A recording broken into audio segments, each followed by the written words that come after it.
Thank you. Okay, as I was saying, Mr Acting Deputy President, I rise tonight to make a contribution about a remarkable Tasmanian who sadly passed away the weekend before last.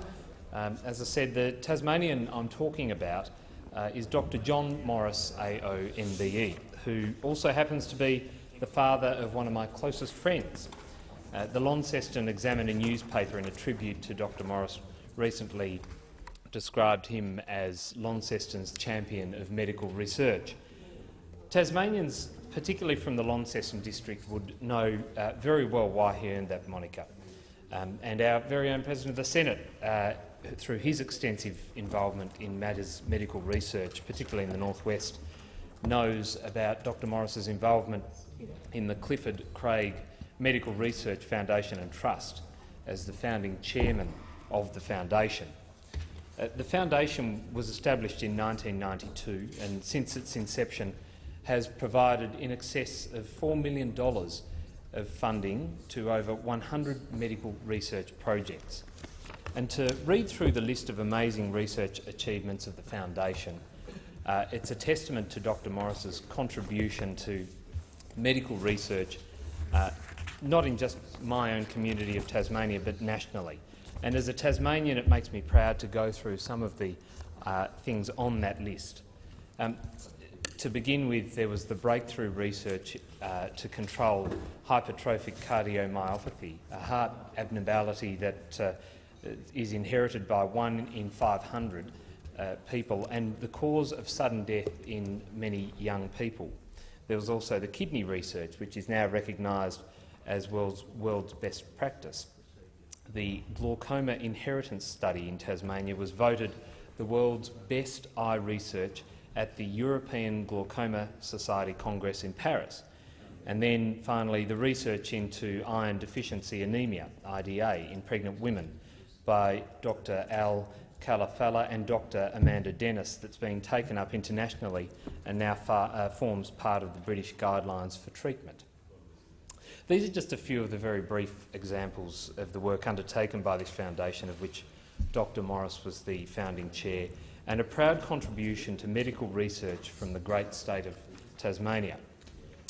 I've got it on very good authority that Dr Morris was absolutely certain that we could have a first-rate medical research organisation and it would be feasible to have it in a major regional teaching hospital.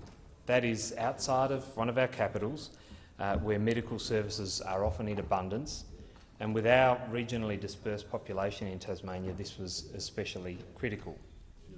Indeed, its regional location has been informative with regard to the types of work that the foundation has supported, namely the medical and health issues facing Australians living in regional and remote areas. Mr Acting Deputy President, the establishment of this foundation and the amazing and indeed life-improving, if not life-saving work that it's undertaken is just one element of the contribution that Dr John Morris has made with his life.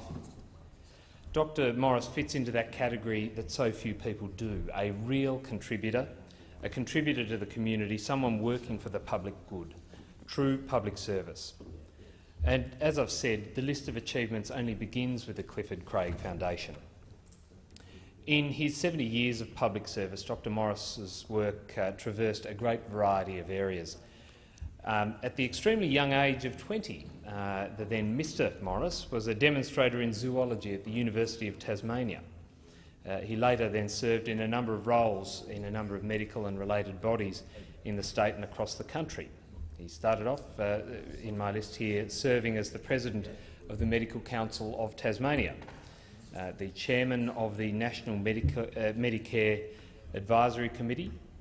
He was also a visiting physician to the Launceston General Hospital, or the LGH, for 40 years. He was the Chairman of the Department of Medicine at the LGH and the Chairman of the LGH Historical Committee. Twice he was the chairman of the Royal Australian College of Physicians, not once but twice. He was also the president of the Tasmanian branch of the Australian Medical Association.